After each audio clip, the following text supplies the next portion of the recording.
네, 샬롬. 우리가 이 시간 주님 안에 있을 때 참된 평강을 누릴 수 있음을 고백하며 나아갑니다. 우리 시간이 되었으므로 기도하고 예배 시작하겠습니다. 사랑의 주님, 주님의 그 놀라우신 사랑을 우리가 이 시간 느끼며 고백하며 주님 앞에 나아갑니다. 이 시간 오직 주님께만 영광 올려드리며 우리가 이 시간 또한 주님만을 바라보며 주님만을 높입니다. 우리의 마음이 온전히 주께 향하길 간절히 소망하오며 사랑하는 예수님의 이름으로 기도합니다. 아멘. 자, 같이 아름다운 이야기가 있네 같이 찬양합니다.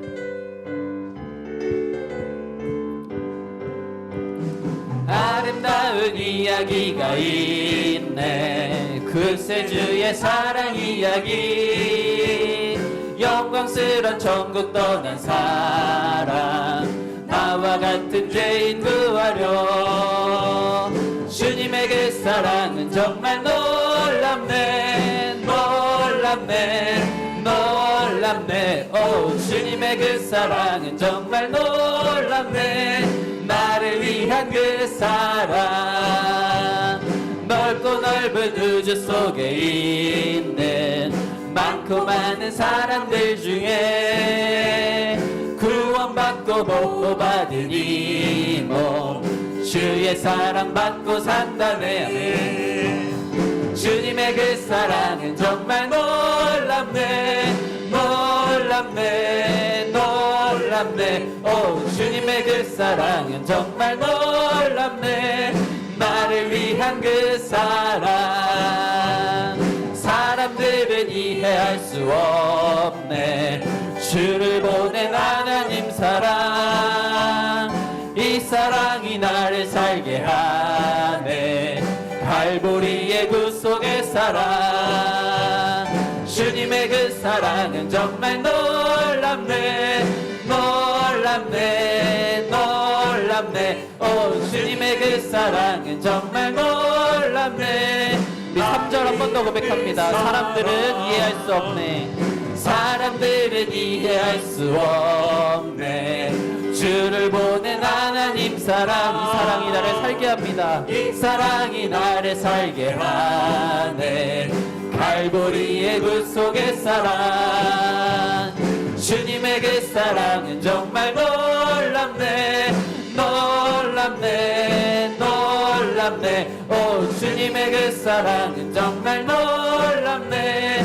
나를 위해 주님의 그 사랑은, 주님의 그 사랑은 정말 놀랍네, 놀랍네, 놀랍네. 오, 주님의 그 사랑은 정말 놀랍네. 나를 위해 영광 주님께 올려드립니다. 영광 주님께, 주님께 영광을, 영광 주님께. 당신은 능력의 주. 한 번 더 고백합니다. 영광 주님께, 영광 주님께, 주님께 영광을, 주님께 영광을. 이 시간 오직 영광 주님께. 당신은 능력의 주, 당신은 능력의 주. 산 위에 올라갔어, 산 위에 올라가서 넓은 바다를 향해 거리 한가운데서 소리 높여준 찬양. 영광 주님께, 주님께 영광을, 영광 주님께. 당신은 능력의 주, 당신은 능력의 주. 새 노래로 주님을 찬양합니다. 새 노래로 주 찬양. 땅끝까지 주 이름 높여 모든 열방들 나와 소리 높여 주 찬양. 영광 주님께, 주님께 영광을, 영광 주님께. 당신은 능력의 주, 당신은 산 위에 올라갔어, 산 위에 올라갔어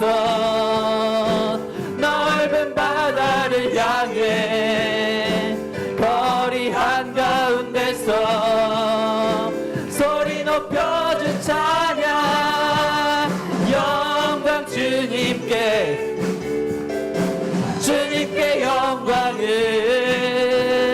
영광 주님께 당신은 능력의 주 당신은 능력 이 시간 새 노래로 주님을 찬양하며 나아갑니다 새 노래로 주 찬양 땅끝까지 주 이름 높여 모든 열방들 나와 소리 높여 주 찬양 영광 주님께 아멘 주님께 영광을 영광 주님께 당신은 능력의 주 당신은 한 번 더 고백합니다 영광 주님께 영광 주님께 주님께 영광을 영광 주님께 당신은 능력의 주 당신은 능력의 주 할렐루야 이 시간 찬양의 고백처럼 오직 주님께 영광 올려드리는 시간 되길 소망합니다 다음으로 주만 바라볼지라 우리의 마음을 담아 같이 고백합니다 하나님의 사랑을 사모하는 자 하나님의 사랑을 사모하는 자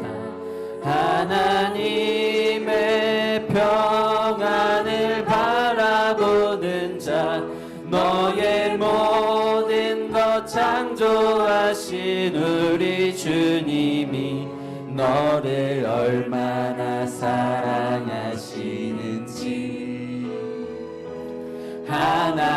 하나님께 찬양과 경배하는 자 하나님의 선하심을 닮아가는 자 너의 모든 것 창조하신 우리 주님이 너를 자녀 삼으셨네 아멘 하나님 사랑의 눈으로 너를 어느 때나 바라보시고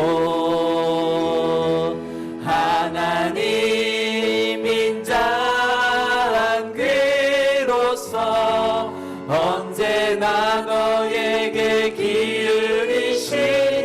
기울이시니 어두움에 밝은 빛을 비춰주시고 너의 작은 신음에도 응답하시니 너는 어느 곳에 있든지 주를 향하고 주만 바라 우리 처음부터 한 번 더 고백합니다 하나님의 사랑을 하나님의 사랑을 사모하는 자 하나님의 평안을 바라보는 자 너의 모든 것 창조하신 우리 주님이 너를 얼마나 사랑하시는지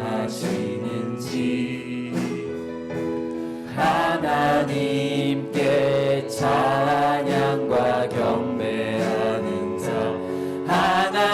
하나님의 선하심을 닮아가는 자 너의 모든 것 창조하신 그 주님이 우리를 자녀 삼으셨습니다 너를 자녀 삼으셨네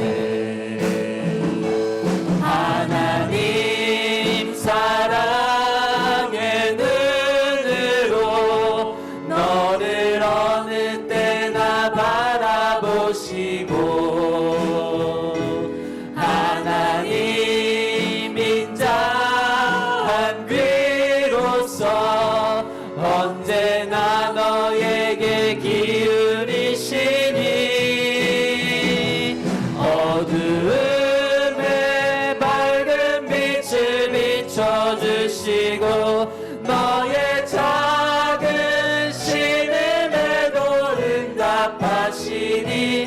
너는 어느 곳에 있든지 주를 향하고 주만 바라볼 하나님 사랑의 눈으로 하나님 사랑의 눈으로 언제나 어느 때나 바라보시고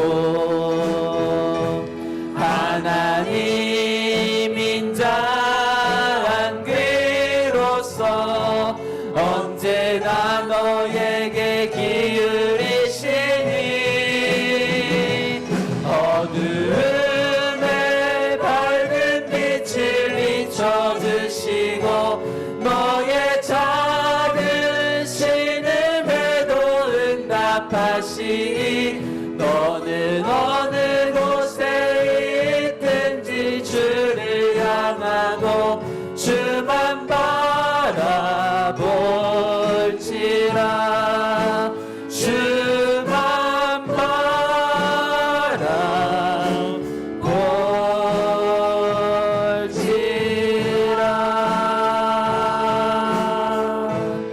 이 시간 함께 기도하며 나아가기 소망합니다. 계속해서 찬양으로 고백했던 것처럼 그 놀라우신 사랑, 그 아름다운 그 사랑의 이야기로 말미암아 우리가 이 자리에 있음을 고백하며 나아갑니다. 우리가 이 자리에 앉아서 예배할 수 있는 것조차 그 놀라우신 사랑과 은혜임을, 그것으로 말미암아 우리가 이 자리에 서 있음을 고백하며 나아갈 때에 우리는 이 시간 오직 주님께만 영광 올려드릴 수 있습니다. 이 시간 오직 주님만을 바라보며 주님만 높이는 것이 마땅함을 고백하며 나아가나오니 이 예배 시간 오직 주만 바라보게 하시고 주님 홀로 영광 받아 주시옵소서. 이러한 마음으로 우리 다 같이 주여 한번 부르짖고 기도하며 나아갑니다. 주여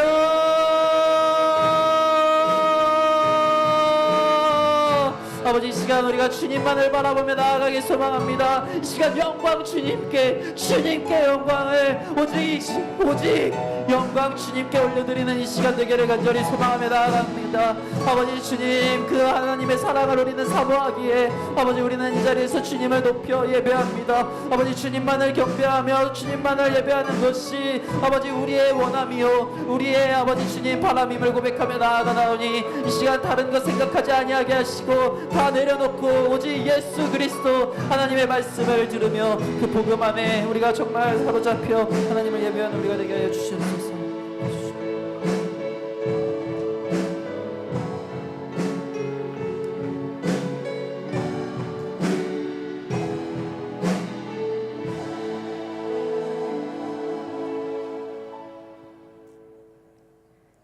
우주 만물을 창조하시고 우리의 생사와 복을 주관하시는 영광과 능력의 주 하나님 감사합니다. 연이 계속되는 폭염과 열대야 가운데에서도 저희들을 건강하게 지켜주시고 또 이 거룩한 주일 하나님 앞에 예배할 수 있도록 은혜 베풀어 주심에 감사합니다. 세상의 많은 사람들 가운데에서 특별히 지명하여 저희들을 불러주시고 너는 내 아들이라 내 딸이라 말씀하시며 죄 많은 우리를 예수 그리스도의 보혈로 의롭다 여겨주시니 감사합니다. 우리를 예수 그리스도를 통하여서 구원의 길로 인도하여 주시고 오늘도 또 영원토록 우리를 지키시며 함께 하신 하나님 감사합니다. 믿음은 들음에서 난다 하였사오니 주의 말씀을 듣는 예배의 자리를 저희가 더욱더 귀히 여길 수 있도록 도와주시고 은혜를 사모함으로 모이기에 힘쓸 수 있는 저희 성산의 공동체가 되게 하여 주옵소서. 또한 들은 말씀대로 순종하여 말로만이 아닌 행함이 있는 믿음을 갖는 저희들이 되게 하여 주옵소서. 후임 담임 목사님의 청빙의 과정 가운데 함께하여 주신 하나님 감사합니다. 정상영 목사님에 대한 공동의회 절차가 남아있습니다. 온 성도가 기도하며 또 준비하며 하나 되게 하셨사오니 이제 하나님의 뜻에 순종하는 믿음과 은혜를 더하여 주셔서 모든 청빙의 절차가 은혜 안에 잘 마무리될 수 있도록 인도하여 주시옵소서. 교회의 머리 대신 예수 그리스도를 따라 서로 섬기며 사랑하기를 내 이웃을 내 몸같이 사랑하며 섬기는 아름다운 교회 공동체로 세워지게 하여 주옵소서. 앞으로 다가올 성산 바자회 가운데도 함께하여 주시기를 기도합니다.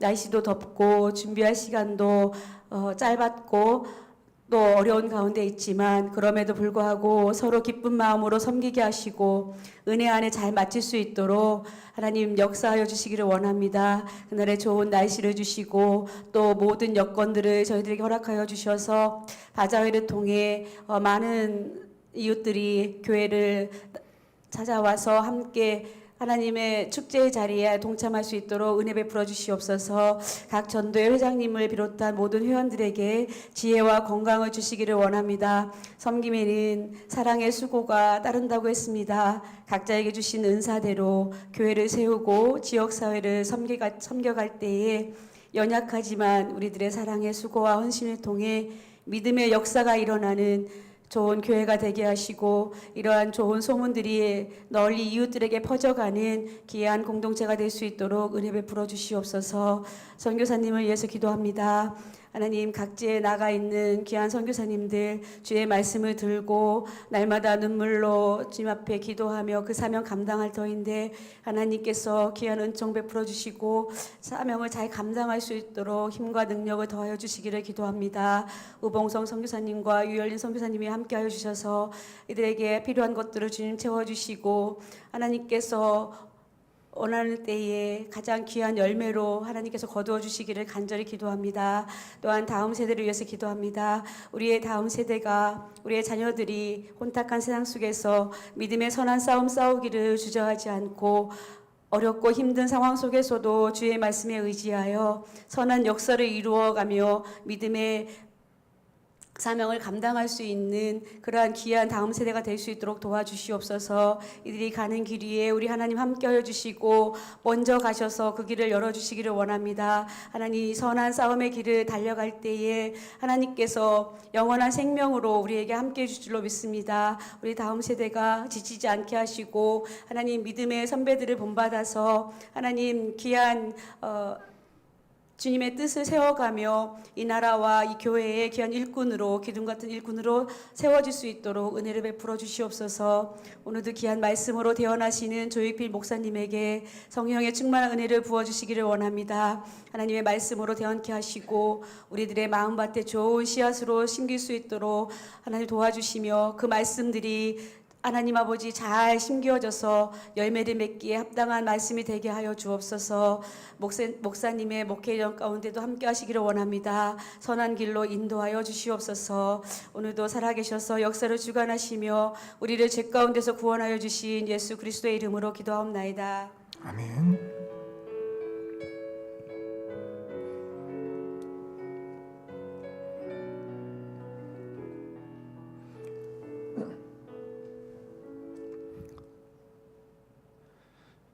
이 시간 우리에게 주시는 하나님 말씀은 고린도전서 7장 25절에서 40절까지 말씀입니다. 제가 가진 성경으로는 신약성경 271쪽에 있습니다. 고린도전서 7장 25절에서 40절까지 저와 성도님들이 한 절씩 교독하시고 마지막 한 절은 함께 읽겠습니다. 천의에 대하여는 내가 주께 받은 계명이 없으되 주의 자비하심을 받아서 충성스러운 자가 된 내가 의견을 말하노니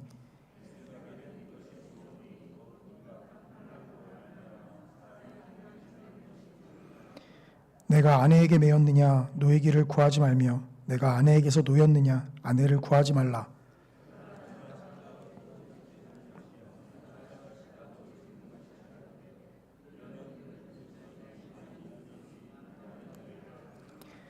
형제들아 내가 이 말을 하노니 그때가 단축하여진 고로 이후부터 안에 있는 자들은 없는다 같이 하며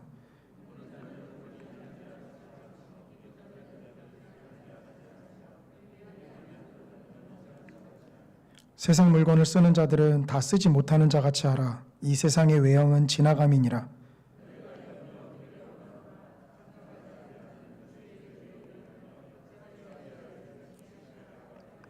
장가간 자는 세상 일을 염려하여 어찌하여야 아내를 기쁘게 할까 하여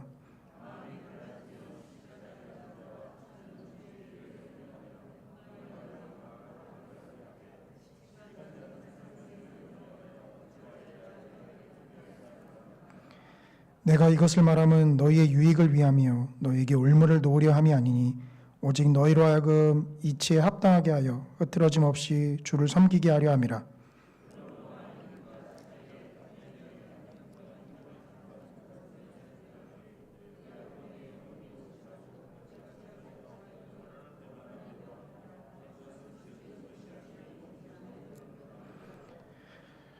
그러나 그가 마음을 정하고 또 부득이한 일도 없고 자기 뜻대로 할 권리가 있어서 그 약혼녀를 그대로 두기로 하여도 잘하는 것이니라.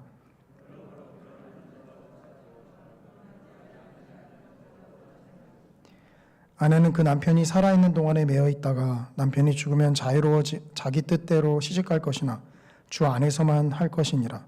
그러나 내 뜻에는 그냥 지내는 것이 더욱 복이 있으리로다. 나도 또한 하나님의 영을 받은 줄로 생각하노라. 아멘. 더위가 한풀 꺾인 듯 보이지만 그럼에도 불구하고 여전히 밤에 잠을 자기 좀 힘든 날씨입니다. 사람 마음이 악한 것이 저번 주부터 날씨가 좀 선선한 기미가 보이자 휴가를 가야 되니까 선선해지면 안 된다라고 제가 하나님께 기도를 했던 기억이 납니다. 제가 휴가 갔다 왔으니까 이제 마음껏 선선해져도 된다라고 다시 기도를 올려드리겠습니다. 한 주간 평안하셨죠? 저도 성도님들 기도 덕분에 휴가 잘 다녀오고 또 잘 마무리를 했습니다. 말이 휴가지 이번 주부터 시작될 고난의 행군을 생각하면 미리 말씀을 준비해야 돼서 그렇게 쉬지 못한 기억도 있습니다. 우리가 앞에 부분에 했던 설교의 내용을 간단하게 언급을 하고 오늘 본문의 내용을 들어갔으면 좋겠는데요. 결혼을 해야 합니까? 하지 말아야 합니까? 라는 질문 앞에 바울의 대답은 너희가 부르심을 받은 그대로 행하라 라는 것이었습니다. 그래서 혼자 사는 은사를 받은 자는 결혼하지 않아도 되고 그런 은사를 받지 않은 자는 결혼을 하라 라고 바울이 이야기를 하고 있어요. 언뜻 배워서는 결혼을 해도 되고 안 해도 된다라는 느슨한 대답을 바울이 하는 것처럼 보입니다. 이도저도 아닌 것처럼 느껴지기도 합니다. 그러나 바울은 분명한 기준을 가지고 말을 하고 있습니다. 그것은 바로 하나님의 부르심을 따라서라는 것이 바울의 기준이었죠. 오늘 본문은 계속해서 결혼에 대한 이야기를 하고 있는 것처럼 보입니다. 그리고 그 내용도 앞에서 바울이 이야기한 내용과 비슷해 보입니다. 하지만 오늘 본문은 학자들에게 많은 논란을 불러일으키고 있고요. 가톨릭에서는 사제의 결혼을 금하는 금욕주의를 지향을 하죠. 그들이 그러한 주장을 하는 데는 오늘 본문을 근거로서 내세웁니다. 그러나 우리 개신교는 결혼을 안 하면 목사 안수를 안 줍니다.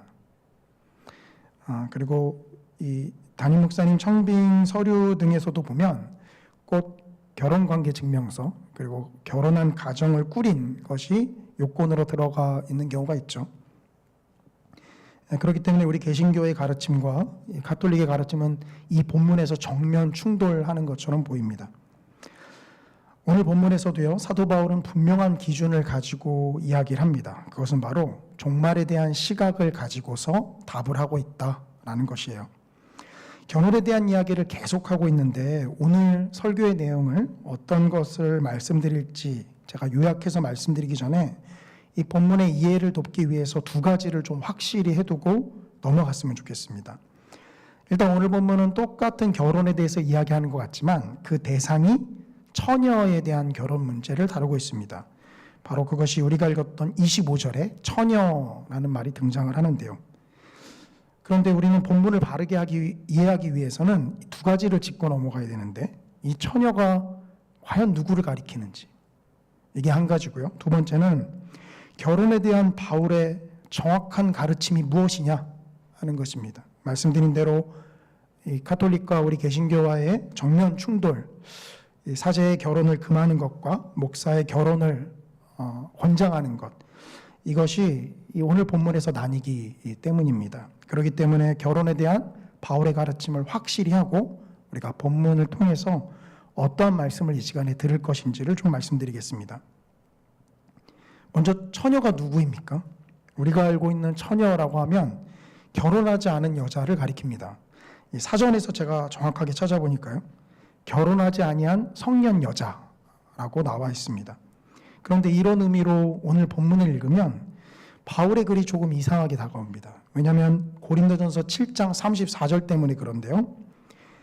마음이 갈라지며 시집가지 않은 자와 처녀는 주의 일을 염려하여, 이 앞에 부분만 보겠습니다. 여기 두 개의 집단이 등장합니다. 시집가지 않은 자와 처녀. 다른 집단인가요? 우리 한글을 통해서 볼 때는 처녀는 곧 시집가지 않은 자죠. 그런데 바울은 왜 이 두 개를 분리해서 설명을 하고 있을까요?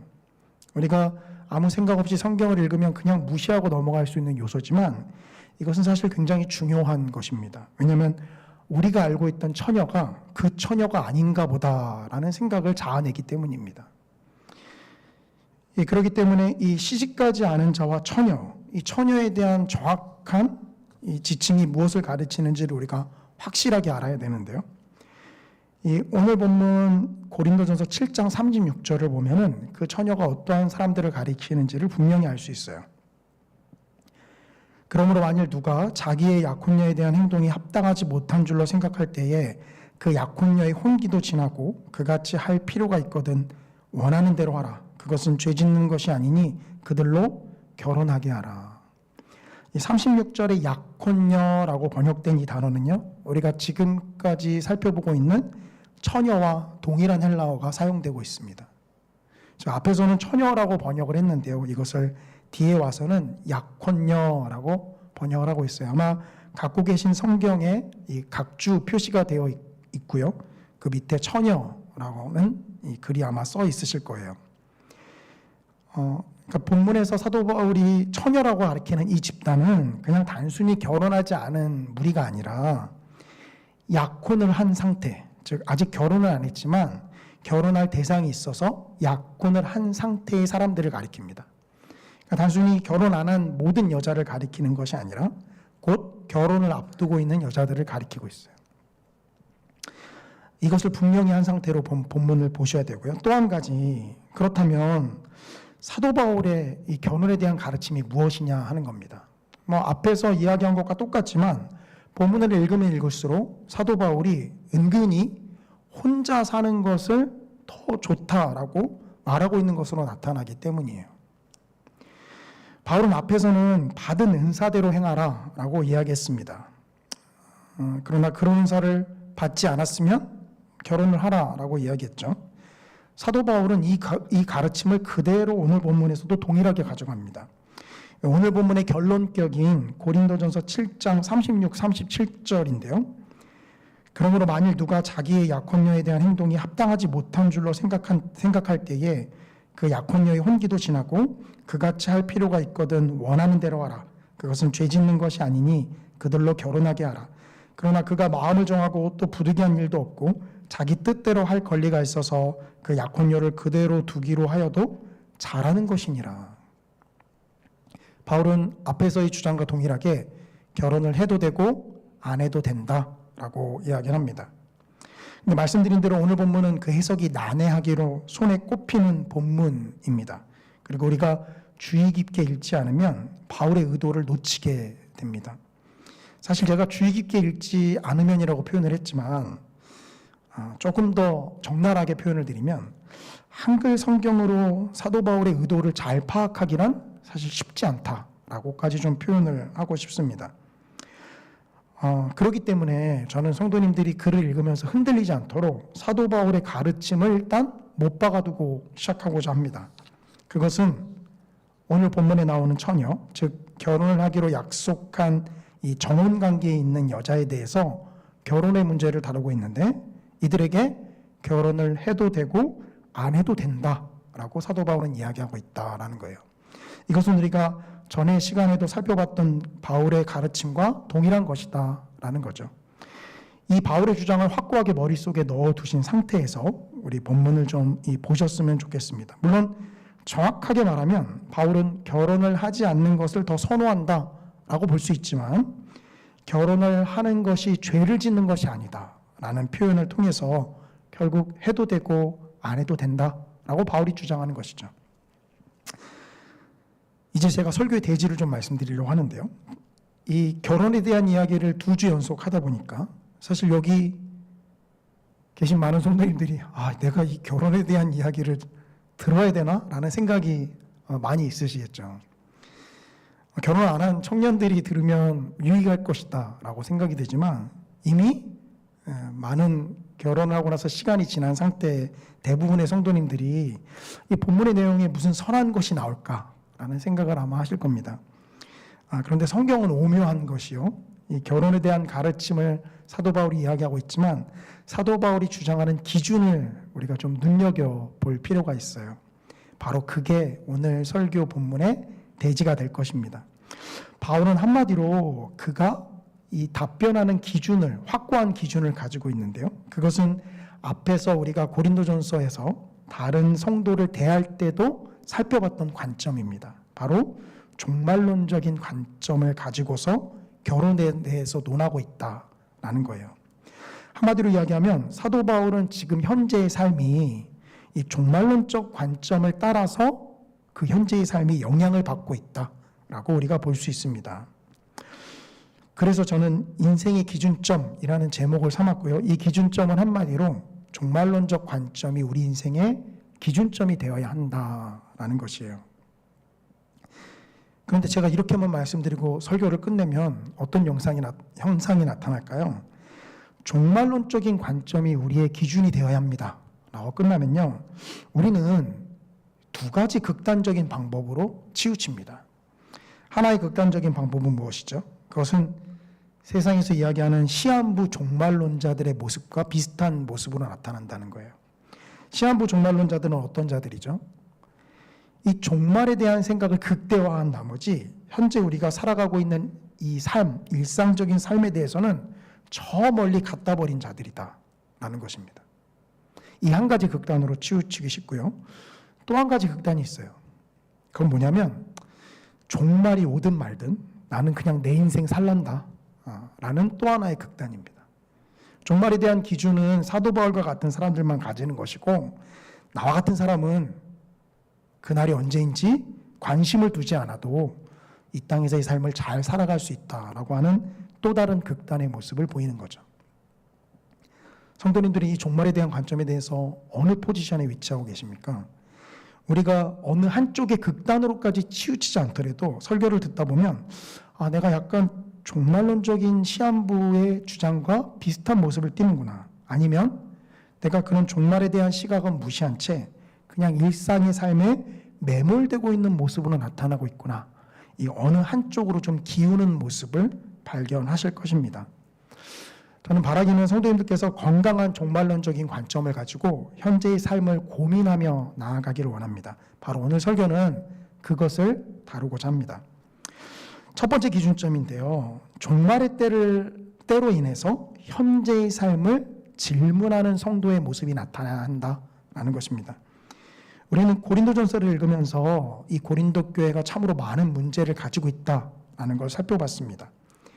이 바울이 사역하던 당시 고린도라는 도시는요, 이 아테네보다 더 유명한 도시가 되었습니다. 원래는 아테네가 훨씬 유명한 도시였어요. 왜 그렇죠? 아테네는 많은 철학자들이 활동했던 곳이기 때문입니다. 이름만 들어도 잘 아시는 플라톤, 소크라테스와 같은 철학자들이 바로 이 아테네에서 활약하던 철학자들이었죠. 그렇기 때문에 당연히 당시 지역의 중심지는 아테네였습니다. 그런데 사도 바울이 사역할 당시 그 지역의 중심이 아테네에서 고린도로 옮겨갑니다. 왜 옮겨갔을까요? 고린도에서 활약한 철학자 이름 혹시 들어본 적 있으십니까? 없어요. 근데 왜 옮겨갔을까요? 고린도가요, 돈을 많이 버는 도시였기 때문입니다.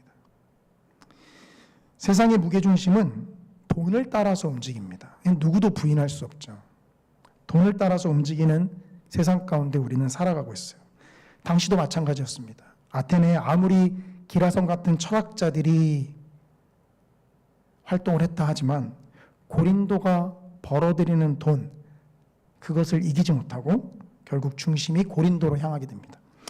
이는 앞에서도 제가 여러 번 말씀드렸지만 결국 고린도에서 신앙생활하고 있는 성도들에게 그다지 긍정적인 영향을 미치지 못하는 것으로 나타납니다.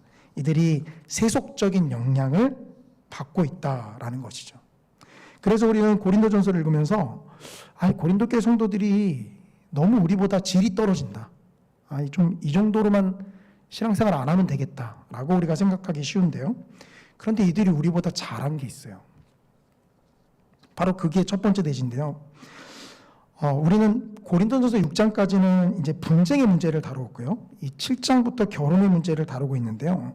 바울이 이렇게 주제를 옮겨가는 이유는 사실 고린도 교회 성도들이 바울에게 질문을 담아서 편지를 보냈기 때문입니다. 이 고린도전서 7장 1절인데요. 너희가 쓴 문제에 대하여 말하면 남자가 여자를 가까이 아니함이 좋으나, 이 결혼에 대한 문제를 처음으로 다루는 부분인데 이 앞에 부분을 좀 집중하셨으면 좋겠습니다. 뭐라고 얘기하죠? 너희가 쓴 문제에 대하여 말하면, 이 표현을 통해서 우리는 뭘 할 수 있냐면 고린도 교회 성도들이 사도 바울에게 지금 질문을 했다라는 걸 알 수 있습니다. 질문을 써서 편지를 보낸 거죠.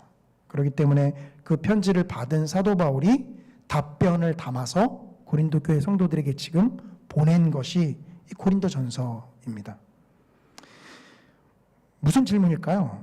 이 바울이 답변하는 내용을 종합적으로 살펴본다면 이 그들의 질문이 무엇인지를 우리가 좀 생각해 볼 수 있습니다. 이것은 앞에서 살펴본 처녀라는 단어와 연관이 있는데요.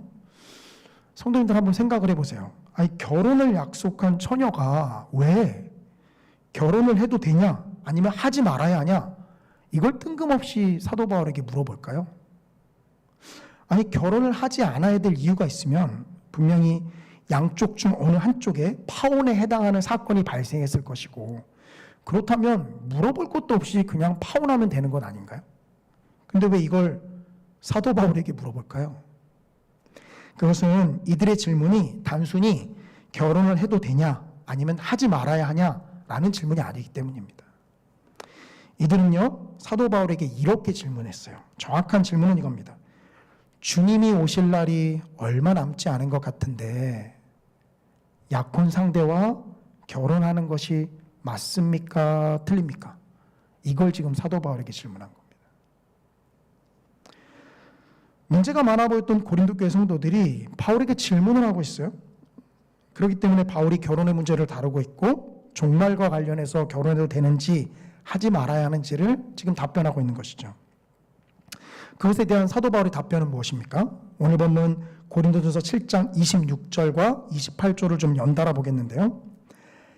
내 생각에는 이것이 좋으니 곧 임박한 환난으로 말미암아 사람이 그냥 지내는 것이 좋으니라. 28절입니다.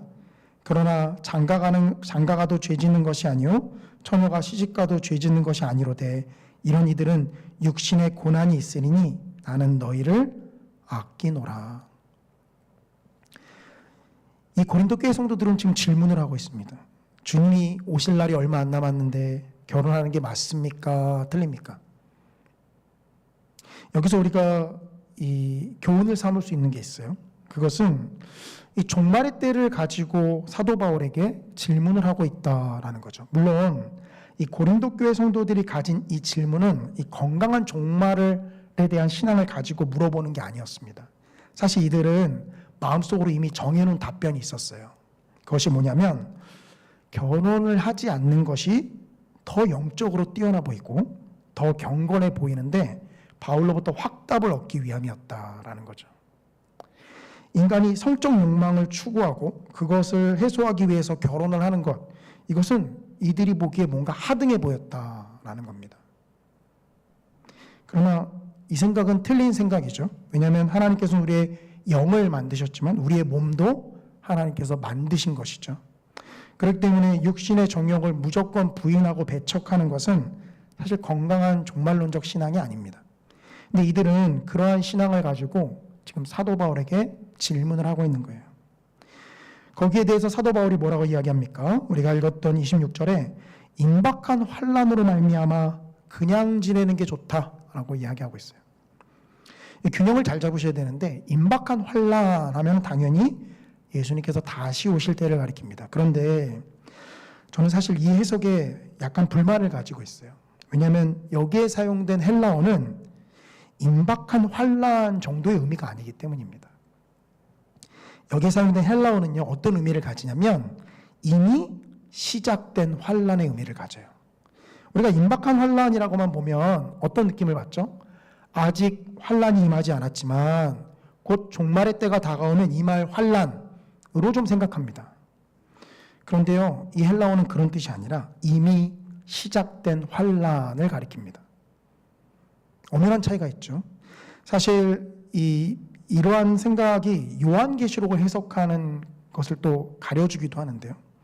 어떤 분들은 마지막 때가 종말이 시작되어야 환란이 시작된다라고 주장을 합니다. 그런데 요한계시록에 대한 건강한 해석은 무엇이죠? 예수님께서 초림하신 이후부터 재림으로 그것을 완성하기까지 이미 종말의 때가 시작이 되었다. 이게 가장 건강한 종말론적 관점이죠. 우리는 지금 어떤 시대를 살아갑니까? 이미 시작된 환란 안에서 살아가고 있는 자들이에요. 그렇기 때문에 사도 바울이 이미 시작된 환란으로 말미암아 그냥 지내는 게 좋다라고 이야기를 하죠. 그러나 사도 바울은 결혼을 하는 것이 죄 짓는 것이 아니다라고 이야기를 합니다.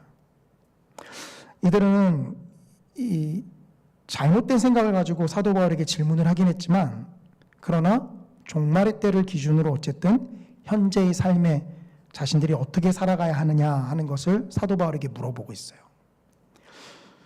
문제가 많다고 생각했는데 고린도 교회 성도들은 우리보다 훨씬 나은 모습을 보여줍니다. 우리는 주님이 다시 오실 날은 마치 오지 않을 날처럼 인생을 살아갑니다. 주님이 다시 오실 날이 현재의 나의 삶과 아무런 상관이 없는 것처럼 살아갑니다. 그러나 고린도 교회 성도들은 그날에 대한 고민에서 시작해서 결혼을 해야 하는지 말아야 하는지를 사도 바울에게 질문하고 있는 것이죠. 성도님들의 삶에서 이런 질문이 나타나고 있습니까? 종말의 때를 의식해서 현재 나의 인생을 어떻게 살아가야 하느냐 하는 것에 대한 고민이 과연 나타나고 있습니까? 그저 우리의 인생을 내 생각대로, 내 정욕대로 살아가면 그만, 나는 믿으니까 그날이 오더라도 천국 가면 그만, 혹시 이런 생각으로 아주 단순하게 생각하시는 것은 아닙니까?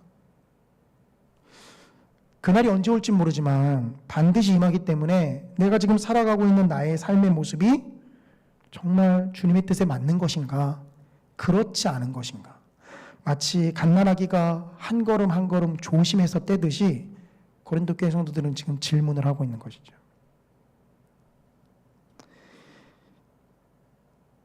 오늘날 우리의 문화는요, 종말 때에 초점을 맞추고 있기보다는 현재의 때에 너무 많은 초점을 맞추고 있습니다. 그리고 더 현재의 때와 더불어서 우리의 몸의 건강을 굉장히 의식하면서 살아가죠.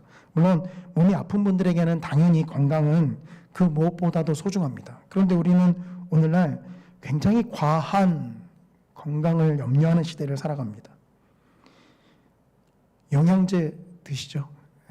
저도 아내가 챙겨주는 영양제, 제가 우스갯소리로 이거 다 먹으면 그냥 한 끼 먹는 거겠다라고 이야기까지 합니다. 손에 한 움큼 쥐고서 아침마다.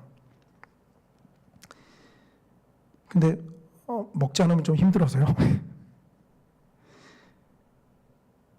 우리의 초점이 종말의 때에 맞춰져 있는지 아니면 현재의 때에 맞춰져 있는지는 우리의 신앙의 모습을 결정하죠. 종말의 때를 의식하고 살아가는 사람들에게서는 현재 나의 살아가는 모습이 정말 주님 보시기에 옳은 것이냐, 그러지 않은 것이냐를 늘 염두하고 고민하며 살아갑니다. 저는 바라기는 이 그날에 대한 염려와 고민이 성도님들의 현재의 삶의 기준이 되기를 간절히 소원합니다. 항상 그날을 의식하면서 살아가는 그것이 현재 나의 삶의 방향을 결정하고 내 삶을 어떻게 살아가야 하는가를 고민하는 모습이 항상 성도님들께 나타나기를 원합니다. 이 두 번째로 살펴볼 것은요, 이 고난을 피하는 것이 꼭 종말의 때를 의식하는 것은 아니다라는 것을 좀 말씀드리고 싶어요. 이 종말의 때를 의식한다라고 하니까 이 건강한 방향으로 나아가기보다는 잘못된 방향으로만 자꾸 우리가 나아가기 쉬운데요. 그것은 마치 종말하면 큰 환란이 임하는 것이니까 종말의 때를 의식하는 것은 고난을 피하는 것이다 라고 생각하기 쉽습니다. 우리 앞에서 사도 바울이 결혼에 대해서 이야기하면서 결혼한 사람은 결혼 안 한 사람보다 환난이 많은 것처럼 이야기를 합니다. 최근에 사건 사고가 뉴스를 통해서 많이 나다 보니까 혼자 머릿속으로 제가 시뮬레이션을 그려봐요. 어떤 시뮬레이션이냐면 집에서 불이 났을 때 어떻게 할 것이냐. 2명은 들쳐 없고 그럼 1명이 있는데 이거 어떻게 해야 되냐. 이런 시뮬레이션을 그려봅니다. 그래서 첫째한테 그런 위기 상황이 발생하면 어떻게 해야 된다라는 것들을 자꾸 이야기하죠. 왜냐하면 첫째는 일단 같이 뛰어가야 되고 둘째, 셋째를 이제 들쳐 업어야 되겠다라는 생각을 하기 때문입니다. 이 결혼한 사람에게 고난이 더 임하는 것은 분명한 사실이죠.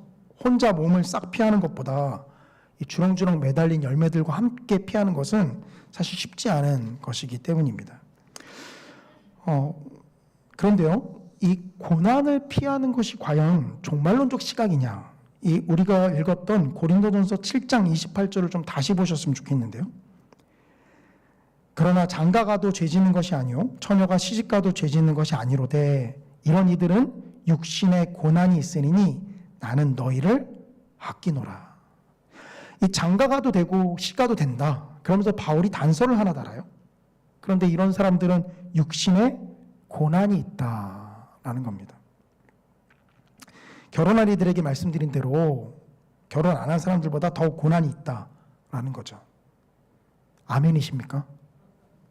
저는 크게 아멘이라고 외치고 싶은데요. 특히 아내의 귀에다 대고 아멘 크게 외치고 싶은 욕구가 있습니다.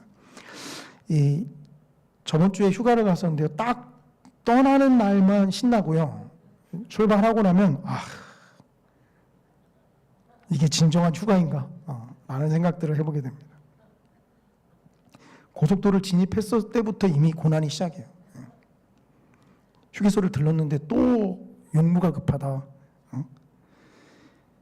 진정한 휴가는요. 제가 이틀 그렇게 놀러 갔다 왔는데요. 그러고 나서 수요일부터 아이들은 학교 가고 어린이집 가고 아내는 출근했는데요. 그때가 진정한 휴가입니다. 읽고 싶은 책 읽고요. 혼자 물론 집안일을 해야 했지만 그게 진정한 휴가죠. 중요한 것은 뭐죠? 바울이 육신의 고난이 있다라고 이야기를 하는데요. 이것이 결혼을 회피하는 요소로 나타나는 것은 아니다라는 거죠. 결혼한 사람에게 육신의 고난이 따르지만 그러나 그 고난 때문에 결혼을 회피하는 것으로 그리스도인들에게 나타나지 않습니다. 제가 지금 우스갯소리로 아이들 때문에 고난이 더 많이 임한다라고 말씀을 드렸지만 그것이 우리의 자녀를 출산하는 것을 다시 한번 생각해 보곤 하는 것으로 나타나지 않아요. 그런데 오늘날 우리가 사는 시대에서는 어떠한 문화가 나타나죠? 고난 때문에 결혼을 기피하는 모습이 나타나고요.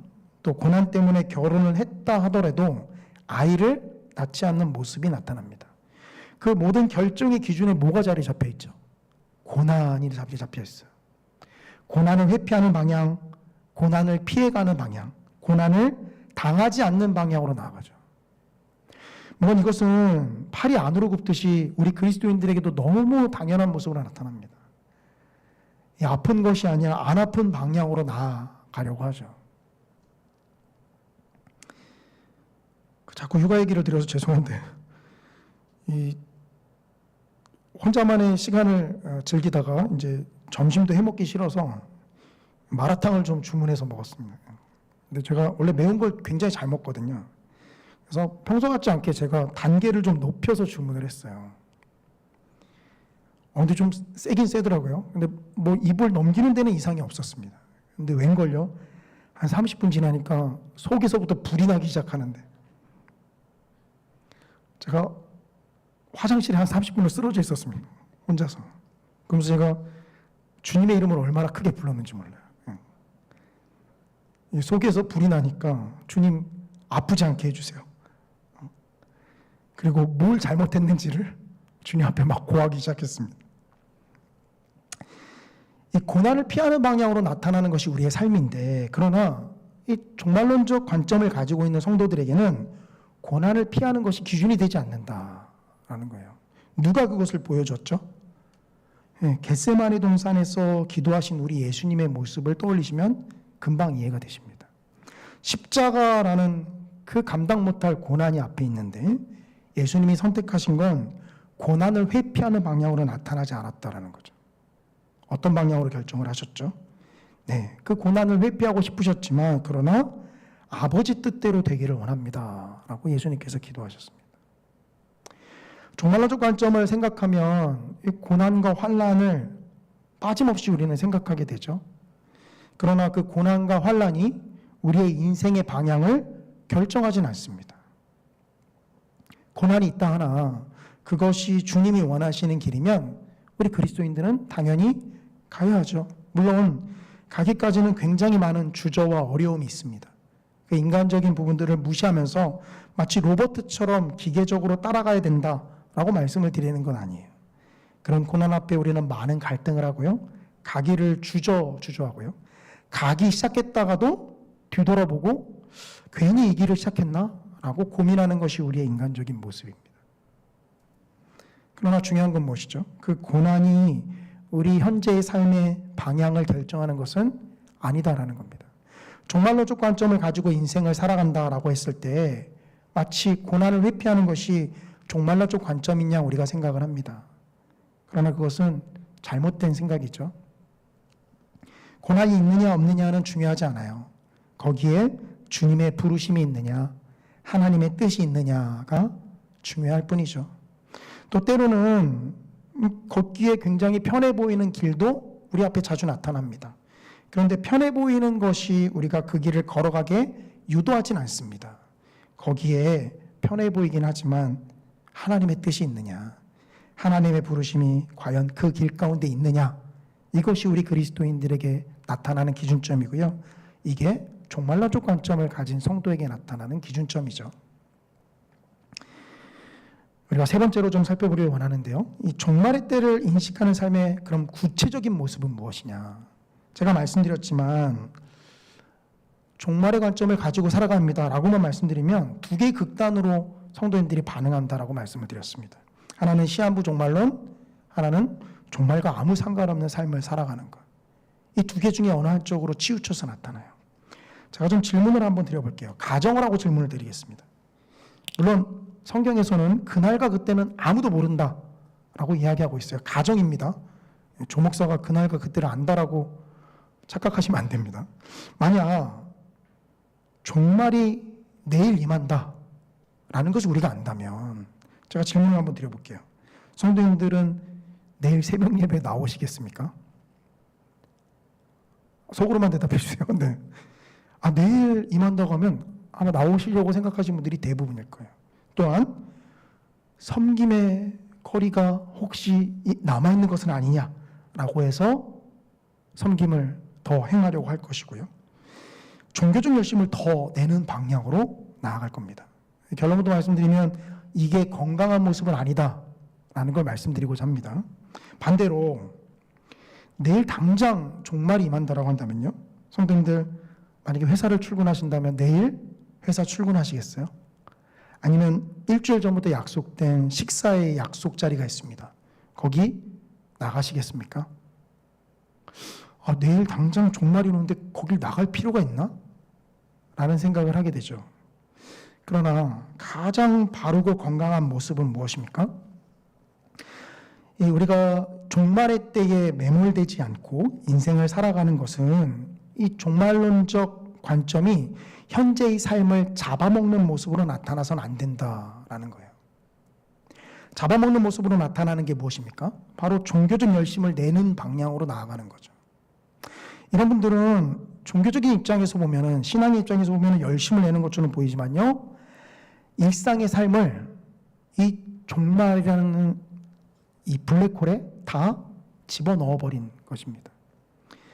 다미 선교회가 보여줬던 모습을 생각해 보시면 금방 이해가 될 텐데요. 그들은 어떻게 했습니까? 현재의 모든 재산을 다 정리하고 그 다미 선교회 안으로 들어가서 종말의 때를 기다렸죠. 그때와 그 시간을 아는 자들에게서 나타나는 모습입니다. 일상의 삶이 종말이라는 회오리에 다 무너져버린 모습을 보여줍니다.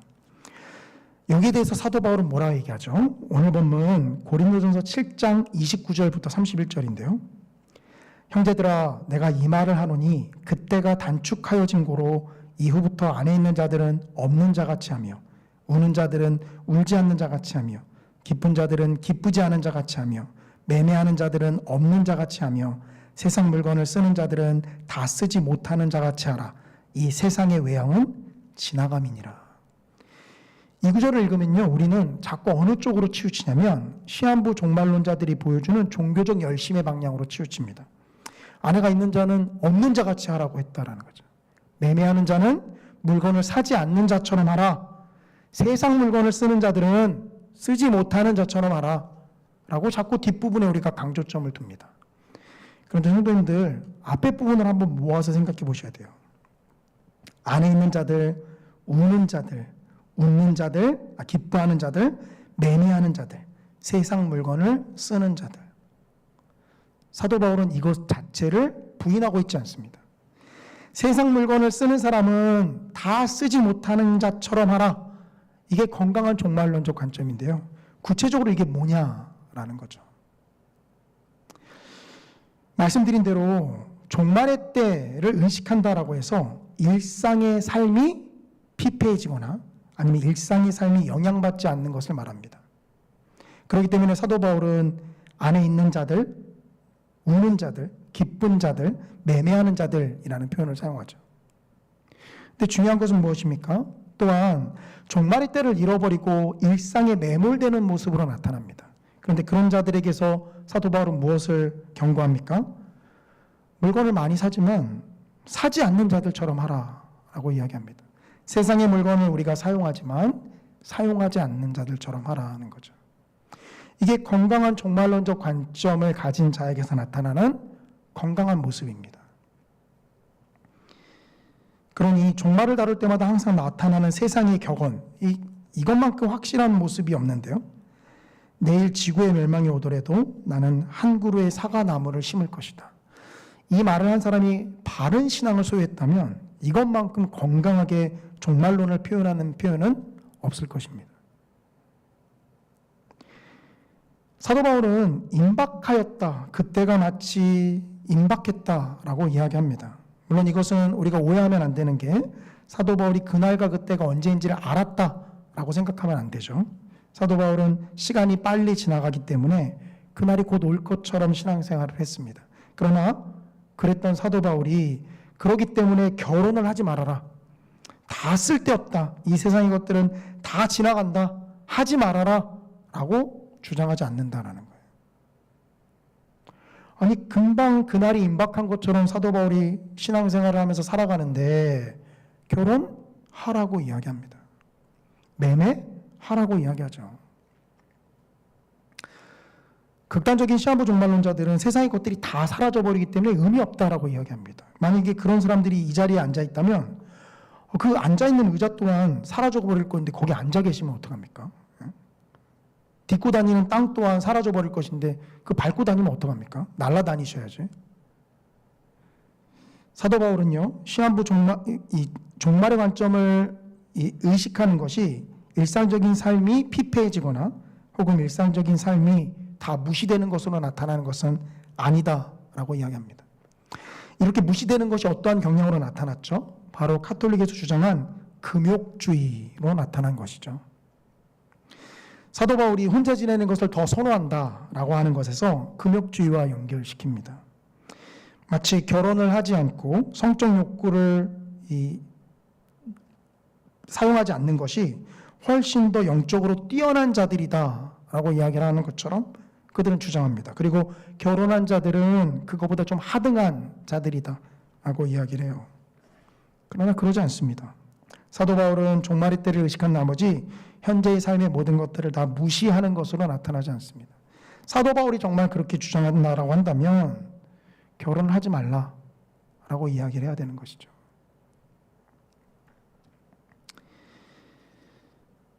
금욕주의가 그들은 더 나은 답변이다라고 주장을 하는데요. 그러지 않습니다.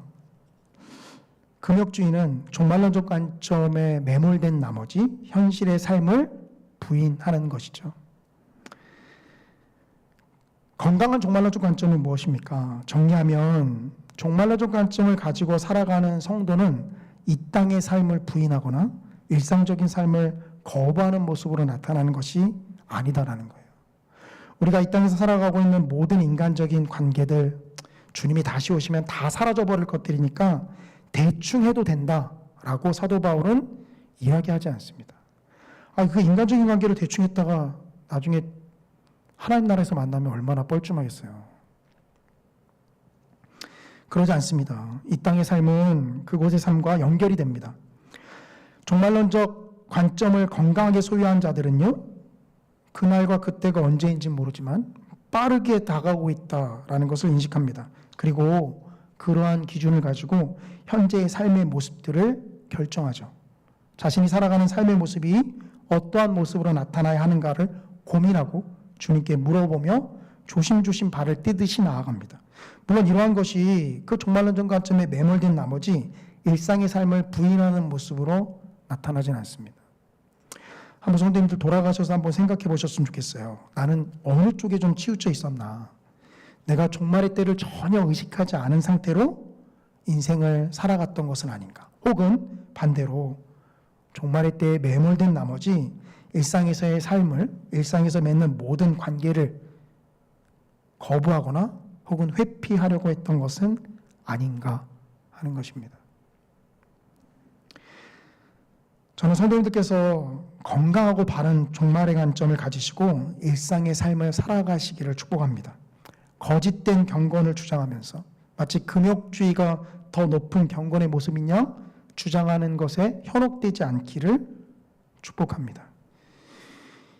일상의 삶을 무시하는 것이 하등한 것, 일상의 삶을 살아가는 것이 하등한 것이 아니라 종말의 때를 의식하는 성도가 하나님께서 여전히 우리를 이 땅에 두신 이유와 목적을 의식하면서 살아가는 것이죠. 바라기는 이 땅을 살아가면서 이 땅의 모습에 완전히 매몰되지도 않는 성도님들의 모습이 되길 원합니다. 반대로 종말에 완전히 매몰되는 성도님들의 모습으로 나타나지 않기를 또한 원합니다. 그래서 팀 켈러 목사님은요, 이 중요한 용어를 사용하는데 세상을 관계 맺는 우리가 비판적 향유를 해야 한다라고 이야기합니다. 향유는 무슨 뜻이죠? 누리는 것을 말합니다. 세상의 것을 누리는 것은 죄가 아닙니다. 다만 그것이 주님이 보시기에도 옳은 것이냐는 비판적 향유를 해야 하는 것이죠. 비판만 나타나면 종말론적 시한부 종말론을 주장하는 자들의 모습처럼만 나타납니다. 반대로 향유만 나타나면 이 땅의 삶에 매몰된 나머지 종말을 의식하지 않는 자들의 모습으로 또한 나타납니다. 성도님들에게 건강한 비판적 향유의 시각이 항상 충만하게 나타나시기를 주님의 이름으로 간절히 축원합니다. 기도하겠습니다. 살아계신 아버지 하나님, 주님 감사합니다. 때로는 이 땅의 삶에 매몰된 나머지 주님이 다시 오실 그날을 전혀 의식하지 않고 살아가는 우리의 모습들을 바라봅니다. 또한 반대로 우리가 종교적 열심을 내면서 오직 그날의 시각에만 매몰되어 일상의 삶을 거부하거나 또 회피하는 모습을 보이기도 합니다. 주님, 우리에게 건강한 종말론적 안경의 시각을 안겨주어서 아버지 하나님께서 원하시는 온전한 모습들이 우리 가운데 충만하게 나타날 수 있도록 주님 인도하여 주시옵소서. 바라기는 우리 성산교회 모든 성도님들이 건강한 종말론적 관점을 가지고 나아가시기를 원합니다. 비판적 향유의 시각을 올바르게 가지고 나아갈 수 있도록 주님 인도해 주시고, 우리는 판단할 수 있는 능력이 없사오니 주의 말씀으로 깨닫게 하사 하나님이 원하시는 곳으로 우리가 나아갈 수 있도록 이끌어 주시옵소서. 감사하며 모든 말씀 우리 주 예수님의 이름으로 기도합니다. 아멘. 광고는 주보를 참조해 주시기를 바랍니다. 축도로 예배를 마치겠습니다.